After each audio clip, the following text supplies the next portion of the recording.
Good morning बच्चों। GGC के history classes में आपका स्वागत है। हम लोग पुनर्जागरण जो है उसका अध्ययन कर रहे थे, जिसमें हमने 5 वीडियो जो है उसके पूर्व में देख लिए। आज हम छठा वीडियो जो है उसका अध्ययन करेंगे और उसके अंदर हम अध्ययन करते हैं कि पुनर्जागरण के क्षेत्र में पुनर्जागरण जो है कौन कौन से क्षेत्र जो उसमें देखने को मिलता है, जिसमें सबसे पहली बात आती है कला, जो उसके क्षेत्र में किस प्रकार से हमें पुनर्जागरण जो उसका प्रभाव देखने को मिलता है। तो हम वीडियो शुरू करते हैं। कला के क्षेत्र में पुनर्जागरण। आज हम करते हैं कि कला के क्षेत्र में हमें पुनर्जागरण का क्या प्रभाव देखने को मिलता है। कहा जाता है कि मध्य युग में कला जो थी वो धर्म के साथ जुड़ी हुई थी। वहीं अब पुनर्जागरण का कलाकार क्या बन गया, यथार्थवादी बन गया और वह मध्यकालीन धार्मिक बंधन जो उनसे मुक्त हो गया और अब धर्म का स्थान सांसारिकता, वैराग्य का स्थान सौंदर्य और विरक्ति का स्थान आसक्ति ने ले लिया।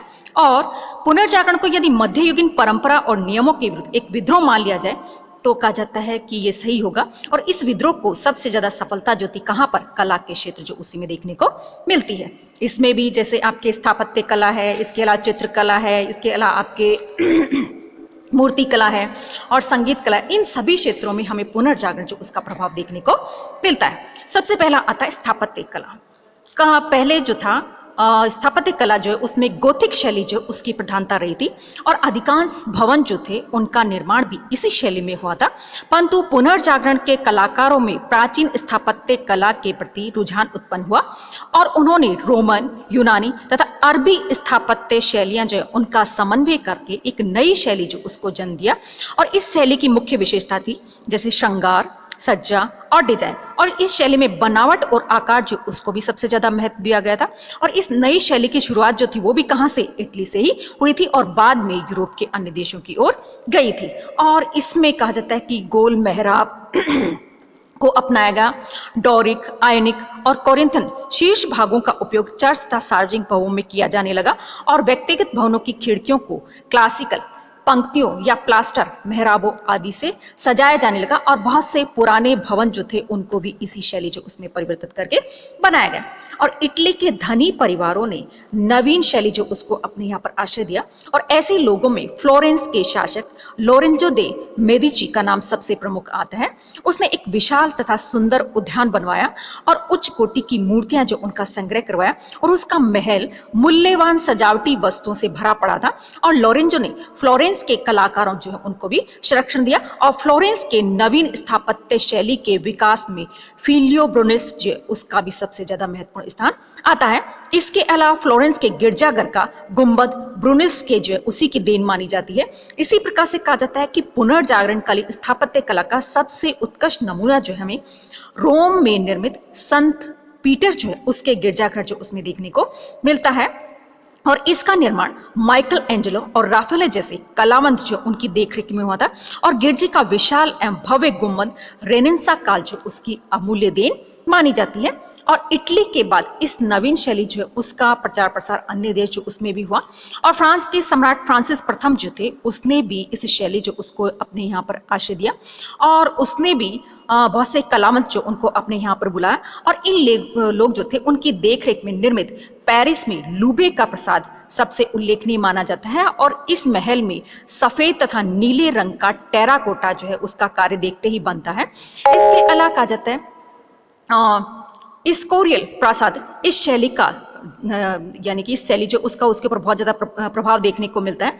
इसके अलावा उसके समय में निर्मित वेल ऑफ मोसेस तथा ब्रिगंडी के शासकों की समाधियों पर उत्कीर्ण मूर्तियां कला की दृष्टि से अनुपम मानी जाती है। और इंग्लैंड में इस शैली का प्रसार थोड़ा बाद में हुआ और 1669 ईस्वी में इनिगोन जांस ने व्हाइट हॉल में जिस दावत घर का निर्माण कराया वह भी आश्चर्यजनक कृति मानी जाती है।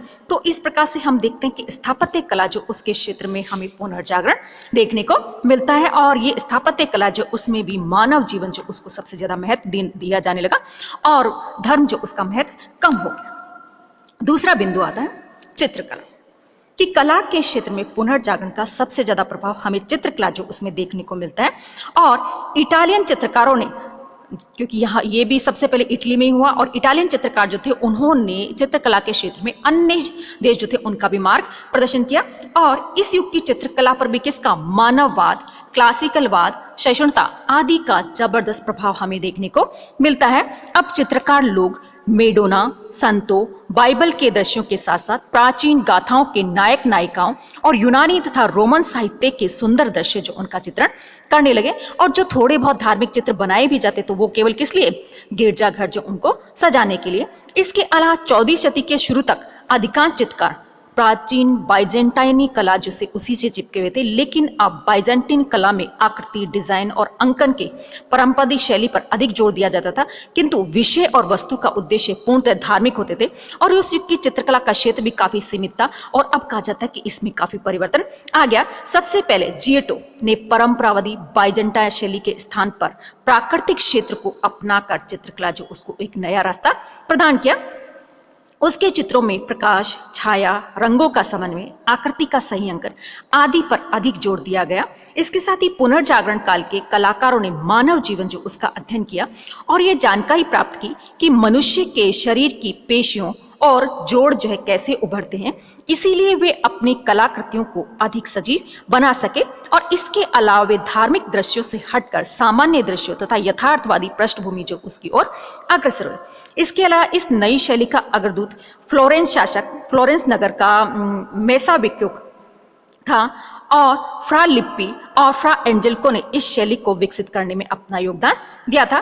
फ्रा एंजेल्को भी कहा जाता है कि एक सन्यासी था और उसकी शैली पर जियोटो का प्रभाव हमें देखने को मिलता है और इसीलिए कहा जाता है कि उसकी शैली जो थी उसको फ्लोरेंस शैली जो उसके भी नाम से जाना जाता है।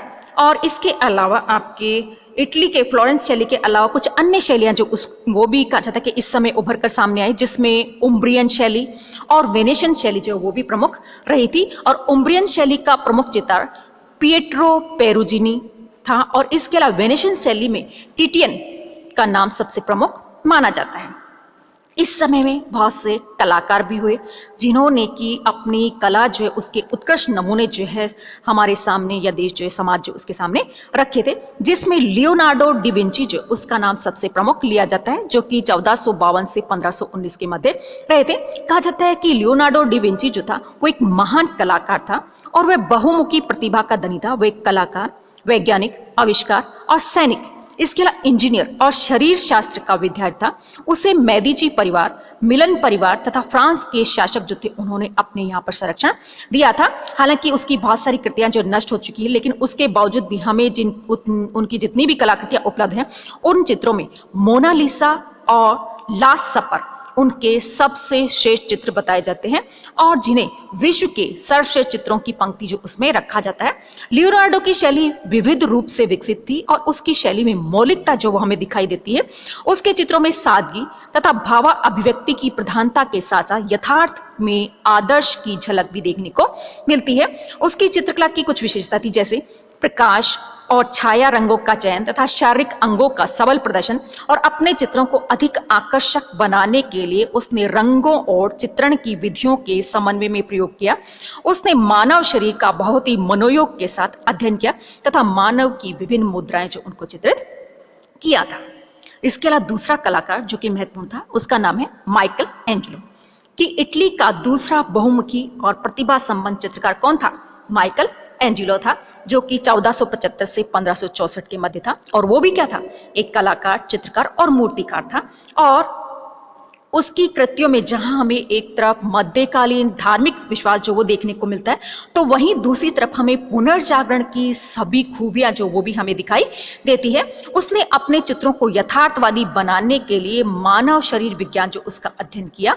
इसके अलावा मानव सृष्टि की सुंदर अभिव्यक्ति जो उसका सर्वोत्तम नमूना जो उसने बनाया। और उन दिनों कहा जाता है कि रोम में पोप पीटर जो उसका दूसरा कैथेड्रल बनवा रहा था और इस कैथेड्रल के गुंबद की रूपरेखा जो थी वो माइकल एंजेलो ने ही बनवाई थी। और विद्वान लोग इस गुंबद को दुनिया की सबसे आश्चर्यजनक कृति जो वो मानते हैं। और माइकल एंजेलो ने ठोस संगमरमर को तराश कर दाऊद और मूसा की विशाल सजीव मूर्तियां जो उनको भी बनाया था। और पोप ने उसे सिस्टाइन चैपल की भीतरी छत जो थी उसको भी चित्रित करने का काम सौंपा था। इसके अलावा उसके जो चित्र जो थे उनमें सबसे प्रमुख था लास्ट जजमेंट यानी कि अंतिम निर्णय। और ये चित्र जो था वो घोर निराशा और वेदना जो उसकी अभिव्यक्ति करता है, अर्थात उसमें कोई व्यक्ति जो बहुत पूरी तरह से निराश हो चुका है और उसको ईश्वर से भी अब दया जो उसकी उम्मीद नहीं है, इस प्रकार का दृश्य जो उसने चित्रित किया। इसके अलावा राफेल सांची जो कि 1483 से 1520 के मध्य, ये लियोनार्डो और एंजेलो से काफ़ी डिफरेंट था और वह भी एक कवि और वास्तुकार था। उसने संत पीटर के कैथेड्रल की रूपरेखा जो उसको तैयार किया, परंतु उसकी ख्याति उसके चित्रों के कारण ज़्यादा है। और राफेल के चित्रों में सजीवता, सुंदरता, मातृत्व, वात्सल्य और भक्ति की प्रधानता हमें देखने को मिलती है। उसने मैडोना और शिशु के 50 से भी अधिक महान चित्र और अनेक पोर्ट्रेट तैयार किए और कोलोना मैडोना नामक चित्र उसकी सबसे श्रेष्ठ कृति मानी जाती है, जिसमें कि उसने वात्सल्य, प्रेम और मातृत्व जो उसका सुंदर चित्रण किया था। इसके अलावा कुछ अन्य चित्रकार जो वो भी हमें देखने को मिलते हैं।